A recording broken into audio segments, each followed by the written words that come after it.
Welcome back to Pinewood Forest. Thanks for dropping in. I do hope all is well with you and yours as you drop in today. This is take 2. Schoolboy error. I did a recording and then said ta-ra, and then lo and behold realised I hadn't even started the OBS recording software. So there we go, round 2, but no further on because I just obviously ended the game without saving it. A shout out to old gamers Lane and Wayne. Thank you for your subscription. Welcome along to the channel. Always good to have new people along, and I do hope all is well with all of you as you drop in today. We got 16 bales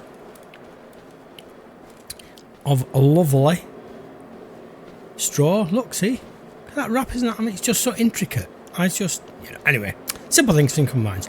So I've moved on one day to kind of give you an idea of where we are now. Kevin mentioned on episode 25 about why the AI workers do this funny jiggly bit on fields, but then I'd already recorded 26 before 25 had gone live, so it wasn't that I'd ignored what he'd said. I was kind of already one episode ahead.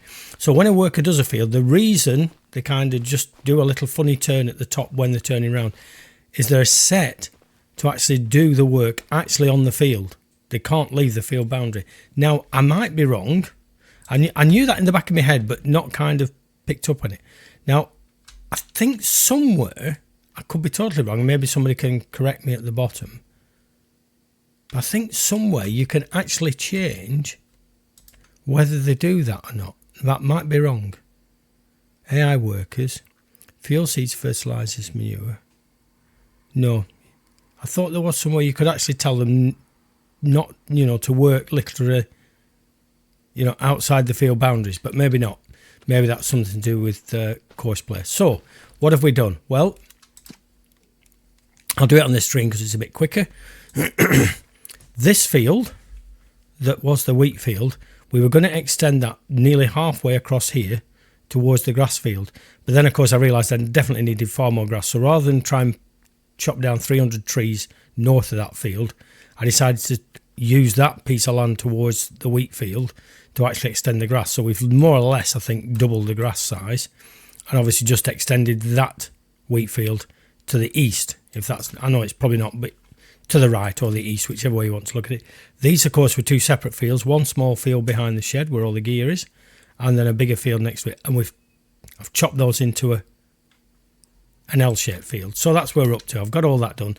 We're not planting now until September because we're going to put barley in.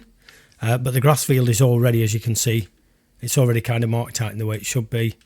So those are either stubble tillage or cultivated, depending which way, or seedbed or stubble tillage, whichever way they've been worked. The fertilisation always looks a bit different when you've created the fields in different ways. Where did that go? Seedbed, that was it. Is everything back in? Yes, it is. So yeah, and this line down here, I've gone over this 3 or 4 times. I've reseeded it. I've done all I can with it, but I just can't get rid of that extra line. It seems to be when I put the seeder in, it puts another line in. So anyway, it'll probably sort itself. That's grass. I'm not really worried about that.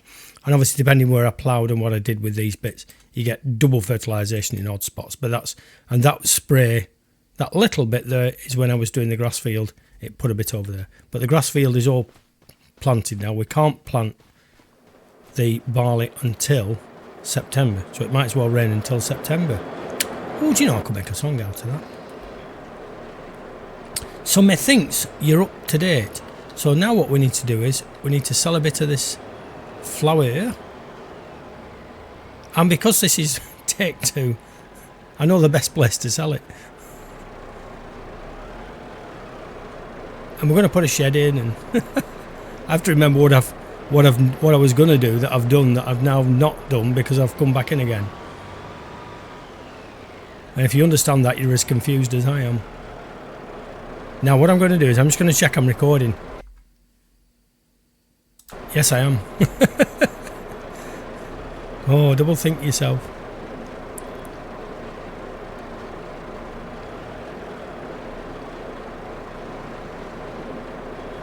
And back you come. That'll be the last of the flour for this episode. There's not another pallet to come out yet.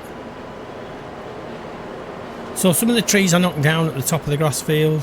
Some were chopped up and put in the trailer in 2 metre strips. A couple of them I actually just dragged straight across the already harvested field with the Tadgefan.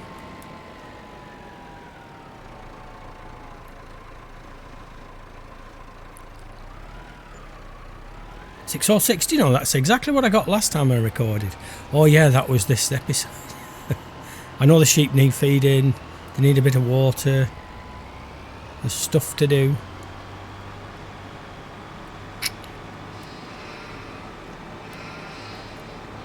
There's Napa cabbage to sell.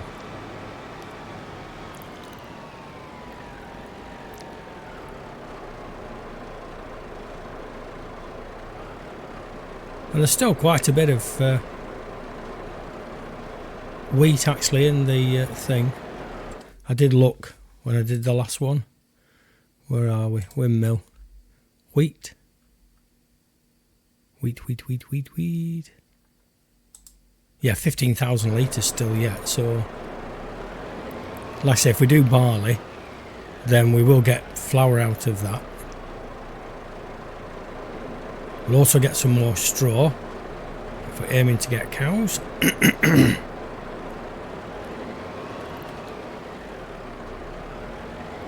And it's just that barley's the earliest thing we can plant.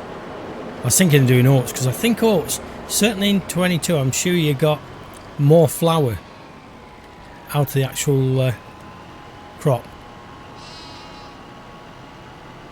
I never did the maths, but I'm pretty certain when I did oats, ended up with 2 or 3 more pallets than I did with the others.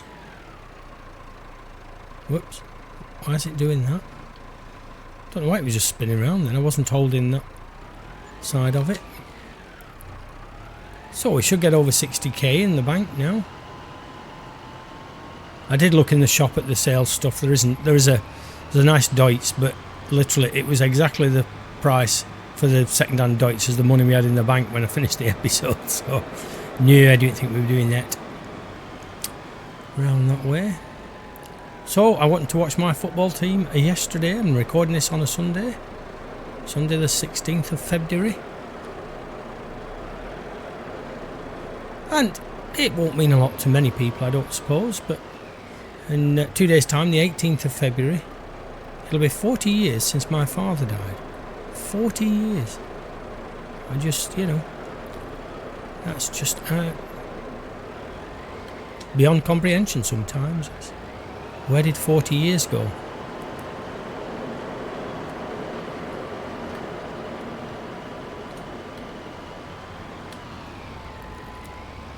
I'm not morbid about it, but you just kind of still got a photograph of him and my mum.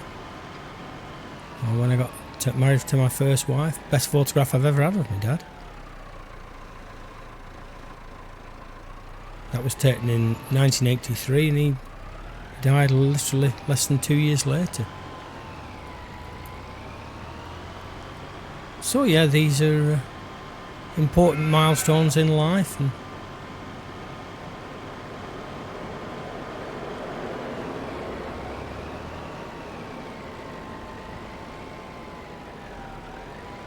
so drop this one in.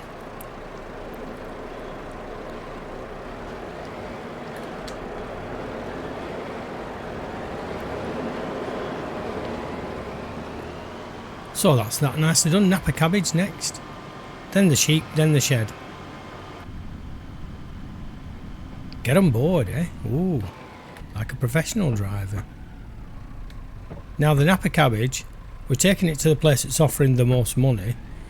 But as ever, the farmer's kiosk, it offers us more money than it says it's going to offer us. And we get a special price for living so close. We are going to get rid of the caravan at some time, or the mobile home, or the park home, sometimes called in the UK. We're going to put a proper house in at some stage. Now, is it worth... Oh no. I was just thinking, is it worth kind of demolishing that now, putting the shed in where that is, and putting the house further across? But no. Still put another shed in there sometime.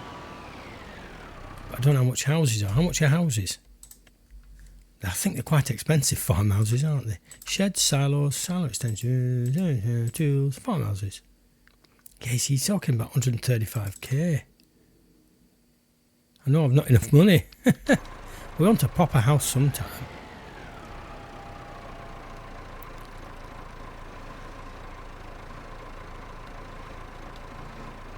It's just that I need a garage to store my fishing tackle in, that's all. No, I haven't been fishing yet. It's too cold.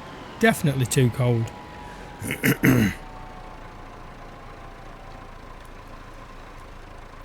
Steady. Nope, down. Yeah, so 410, but they're actually telling us they're going to offer us for Napa cabbage, Alamanopi. They're offering us small farms kids, 341. So there you go. They offer us a premium price for this organic grown, hand-picked.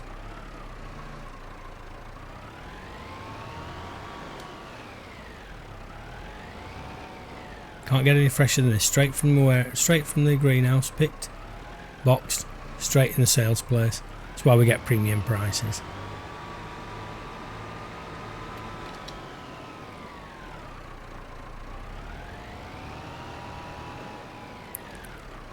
That can go there. Ping ping. So yeah, 60,000. And like I said, if you look, just saw that you done. Yeah, the fence was 58,285. So yeah, and by the time we put a front loader on, because we need a front loader, because I'd sell off the Massey, but not worth it. It's nowhere. It still couldn't do the jobs that the John Deere could do, so we can't interchange tractors.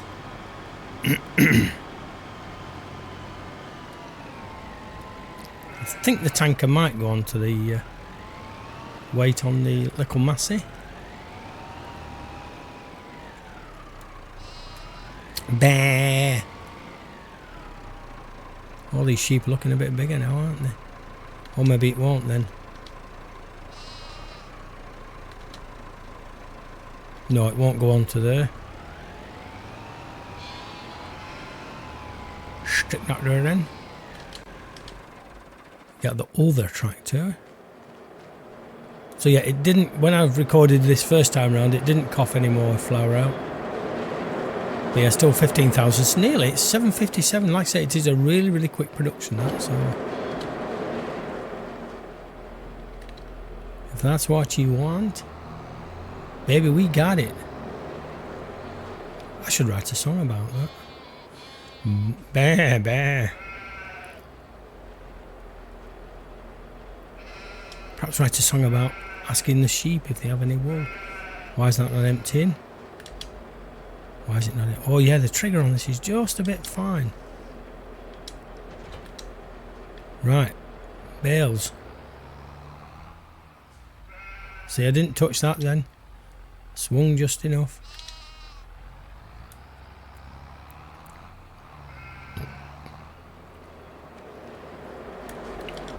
I'll need to move that bag lifter before I get me wool in. Like I said, because it's not degradable, we sell that when it's the best price in January, I think. Don't know how many of these will take. There's one. That's one of them. Now the meadow thing still doesn't tell me it's got any literage. Now whether or not that only kicks in when you run out of other food, I don't know. Because it's the time of year when there should be something in it. But if you go to sweep, see, it says meadow, it says 100%, but it doesn't say any litres. So maybe you've got to get the straw hay to run out in order for that to kick in. Round the back. Of course, the thing it only just dawned on me right now that the other sheep pen we had to have a shredder to actually put the bales in. We don't with this. We don't have to have a shredder. Is that it? That's it, I think. You're done. Right, so, a shed.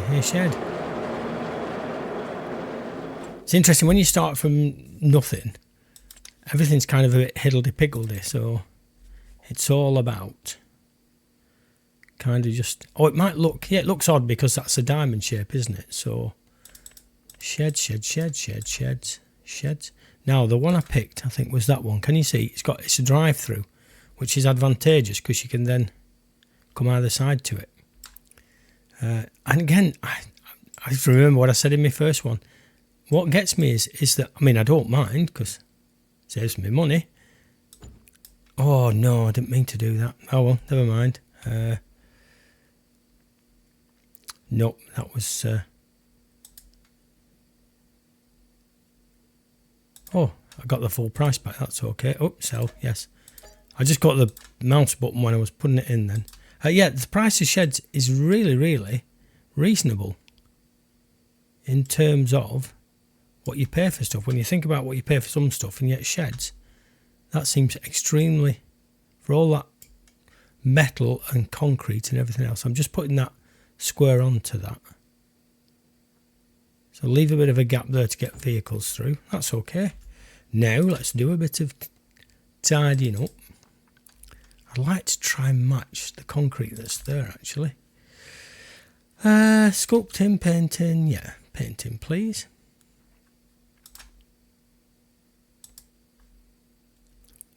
Right, is it that one? Oh, it is. Oh, that's okay then. Right, so M to make it bigger. Just come down the side of there. Down the side of there. Down the side of there. Down the side of there. Oh no, I got it wrong. Oh well, never mind.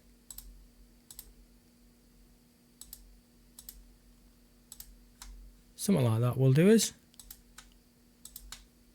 Yeah, I'm not for perfection. As you know. Don't need me to tell you that. Right, so make it even bigger. And then just plonk a bit across the back of there. Like so.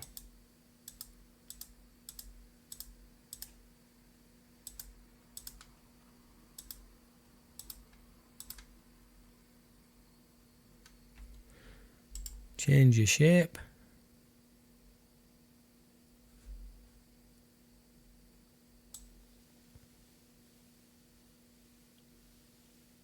Roughly across there. Very roughly. Don't do anything other than roughly. And then roughly across there. Sometimes just leave these bits of grass in between. Simply because to me it gives a bit more authenticity. Makes it look like it's where the grass is broken, you know, the concrete's broken a bit and the grass has bled through, so gives it a bit more of a authentic feel. That's it. Yeah, that'll do. Lovely, look at that. Yeah, see, bits of tufted grass like that just kind of make it feel like, you know, the concrete's broken through.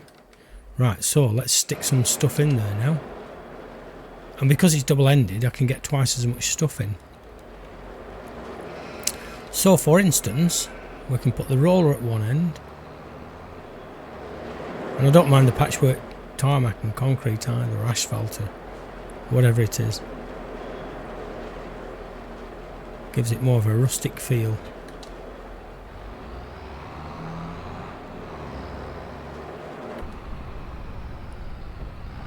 Slide that into there like that.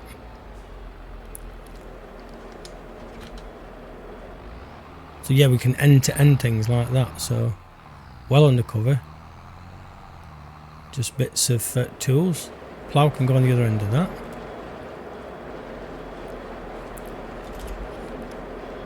Cruise control is a little slow.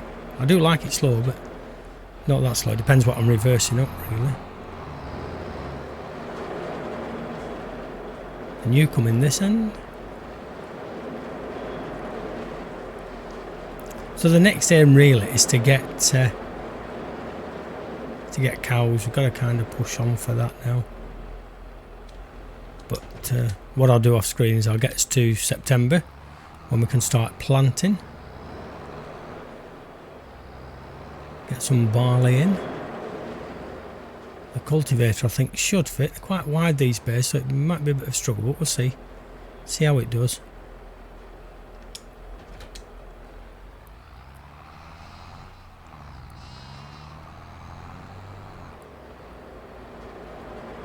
And then we can put something simple like the fertiliser spreader back onto this. Oh, it just fits, doesn't it? You've got to be very, very careful coming out with that. Might have to rethink that, or get a different cultivator, one that folds up.